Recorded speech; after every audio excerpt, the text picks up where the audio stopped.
Hello बच्चों, कैसे हो आप सब। तो बच्चों, आज मैं आपको एक इम्पोर्टेंट टॉपिक लेके आई हूँ। ये है आपका निम्नलिखित काव्यांश में निहित भाव एवं शिल्प सौंदर्य को स्पष्ट कीजिए। कई बार इसके प्रश्न भी आ जाते हैं और कई बार आप इसका भाव और शिल्प सौंदर्य स्पष्ट करने भी आ जाता है। तो यहाँ पे हम कुछ पंक्तियाँ पढ़ लेते हैं और उनके अर्थ समझ लेते हैं। उद्धो तुम हो अति बड़ भागी, अपरस रहत सन्हित तगत नाहिन मन अनुरागी।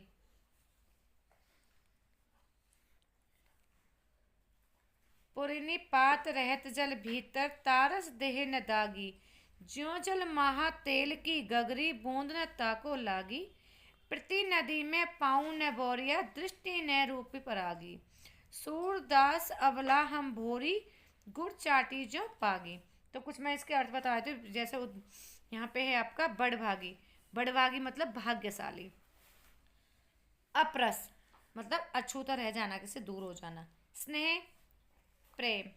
तगा धागा।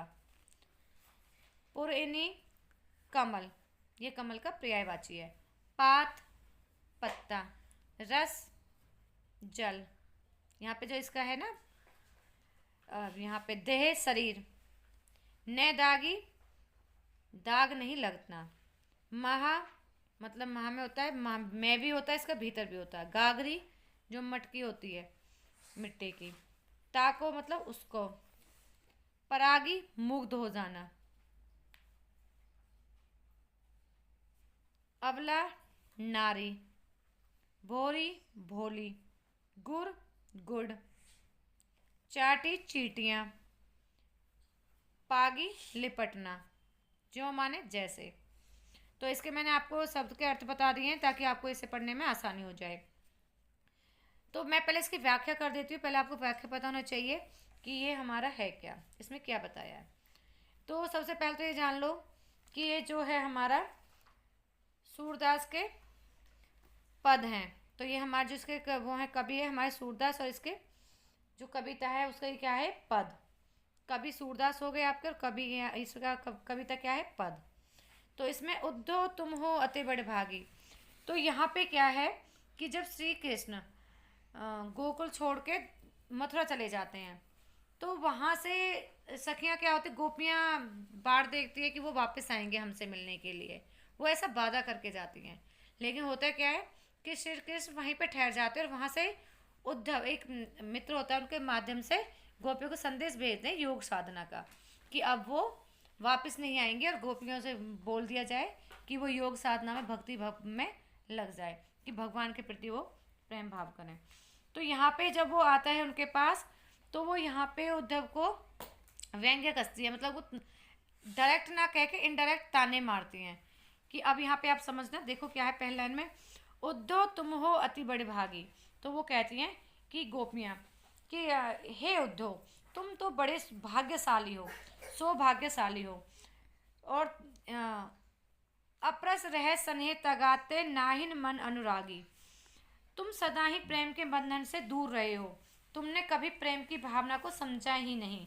तुम्हारा मन किसी के प्रेम में डूबा ही नहीं। जबकि तुम क्या है कि श्री कृष्ण के समीप रहते हो, लेकिन फिर भी उनके प्रेम को समझ नहीं पाए, और तुम उनके प्रेम के बंधन में नहीं बंधे। पुरैनी पात रहत जल भीतर, तारस देह न दागी। इसमें गोपियाँ क्या माध्यम समझाती हैं कि जिस प्रकार यहाँ मैंने बताया था, पुरैनी पुरैनी होता है कमल का पर्यायवाची। जिस प्रकार कमल का पत्ता सदा पानी में रहता है, परंतु जो उसका पत्ता होता है, तो उसके ऊपर क्या है कि एक पानी की बूंद भी नहीं ठहरती। जैसे ही पानी की बूंद आती है, वो उससे फिसल जाती है, और उस पर बिल्कुल भी बूंद नहीं टिकती। तो वो एकदम बिल्कुल पानी से बिल्कुल भी नहीं होता। तो वो क्या कहती हैं कि उसी तरह जल की बूंद नहीं ठहरती, इस प्रकार। और नेक्स्ट लाइन में क्या है कि जो जल महा तेल की गागरी, बूंद न ताको लागी। और फिर क्या समझाती हैं उसी को कि इसी प्रकार तेल की मटकी में पानी में रख दिया जाए। अगर तेल की मटकी क्या है कि जब वो तेल जिसमें तेल या घी रखा जाता है, जिस पात्र में मिट्टी, ये होते हैं मिट्टी के पात्र, तो वो इतनी चिकनी हो जाती है कि अगर उसे तुम पानी में डुबोगे तो उसमें उसको वो पानी की बूंद भी नहीं टिकेगी। क्योंकि क्या है कि वो पूरा घी जो तेल होता है वो पी चुकी होती है, तो उसमें क्या होता है रम जाता है उसके अंदर। तो वो इसी प्रकार समझाती हैं कि इसी प्रकार तेल की मटकी को पानी में रख दिया जाए तो उस पर भी जल की एक बूंद नहीं ठहरती। और इसी प्रकार अर्थात कमल के पत्ते और तेल की मटकी के जल का कोई प्रभाव नहीं पड़ता, उसका कोई असर नहीं होता।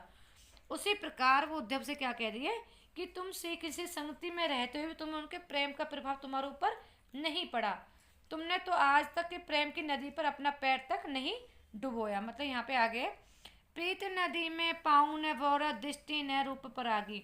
तो उसी कि तुमने तो आज तक प्रेम की नदी में अपना पैर तक नहीं डुबाया, तुम्हारी दृष्टि किसी के रूप को देखकर उसमें नहीं उलझी। मतलब तुमने कभी किसी से प्रेम किया ही नहीं, तुमने किसी के प्रेम को समझा ही नहीं, तो तुम हमारे प्रेम को क्या समझोगे। किन आगे है सूरदास अवला हम भोरी गुड़ चाटी जो पागी। तो वो क्या कहते हैं सूरदास जी जो गोपियाँ उनके माध्यम से बता रहे पंक्तियों में कि हम तो जो गोपियाँ हैं वो किससे कैसी हैं कि हम तो बहुत भोली हैं, अवला हैं। तो श्री कृष्ण जो हमारा रूप सौंदर्य, श्री कृष्ण के रूप सौंदर्य को देखकर उसमें उलझ गई हैं कि जो हम क्या है कि अपने मन तन से बिल्कुल भगवान श्री कृष्ण के प्रेम में डूबे हुए हैं, हम श्री कृष्ण के प्रेम में इस प्रकार लिप्त हो गए। अब वो देखो किसका माध्यम देते हैं यहाँ पे कि वो इतनी भोरी है, इतनी अबला है, और वो मतलब कैसे उन कृष्ण के प्रेम में उलझ गई हैं कि जिस प्रकार चींटियाँ गुड़ पर चिपट जाती हैं। मतलब क्या है कि गुड़ खाने के लिए चींटे जाती हैं, उस पर चिपक जाती हैं और वो गुड़ को खाती रहती हैं, और खाते खाते वो क्या होता है उसमें मर भी जाते हैं, अपने प्राण भी त्याग देती है। तो उन्हें कहने का भाव था और फिर भी वो उसे नहीं छोड़ पाती और उसी में प्राण त्याग। मतलब मैंने आपको समझाया है कि वो जैसे गुड़ में अपना पेट भरती हैं और बाद में क्या होता है उसमें वो चिपकी रहती हैं, उसके प्रति उनका इतना मोह होता है कि वो उसमें चिपक के मर भी जाती है। तो उनका कहने का भाव यही है कि गोपियाँ अपने भाव से क्या समझा रही हैं कि हम श्री कृष्ण से इस तरह प्यार करते हैं कि हम उनके बिना जीवित नहीं रह सकते। और दूसरा इसमें आगे पंक्तियों पढ़ोगे, पूरा नहीं समझाते, शॉर्ट में इसका समझा देती हूँ कि इसमें क्या होता है कि वो इतना प्रेम करती हैं कि उनके बिना वो नहीं रह सकते। लेकिन जब उन्हें आने के उन्हें पता चलता है कि श्री कृष्ण अब नहीं आएंगे तो वो और क्रोध में हो जाती हैं और गुस्सा करने लगती हैं। और तो क्या होता है कि डायरेक्ट उद्धव को न कहते हुए बोहरा होता है इसमें, तो उसके माध्यम से उसको व्यंग्य कसती हैं।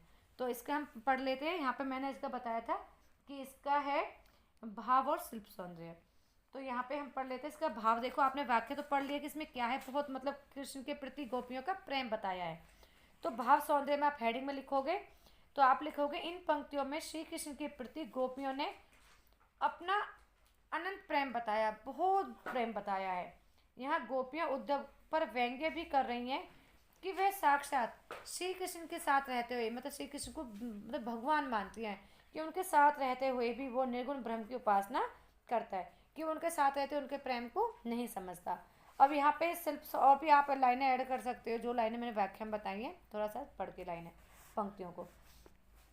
शिल्प सौंदर्य, शिल्प सौंदर्य में कि स्नेह तगा प्रीति नदी में रूपक अलंकार है, पुरैनी पात्र में हमारा अनुप्रास अलंकार है, पद्यांश में श्रृंगार रस का परिपाक हुआ है, और पद्यांश में अभिधा लक्षणा व्यंजना शब्द शक्तियाँ हैं, और इसमें इस पद्यांश में हमारा क्या है संवादात्मक व्यंग्यात्मक आत्मपक शैलियों का प्रयोग हुआ है। और सबसे बड़े इसमें बात है कि हमारी ब्रज भाषा का प्रयोग हुआ है, जो सूरदास से जितने पद हैं उनके ब्रज भाषा में है। तो बच्चों आपको ये मेरी वीडियो अच्छी लगी होगी। आज के लिए इतना ही। आप मेरे चैनल को शेयर करो, वीडियो को लाइक करो, चैनल को सब्सक्राइब करो। Thanks for watching.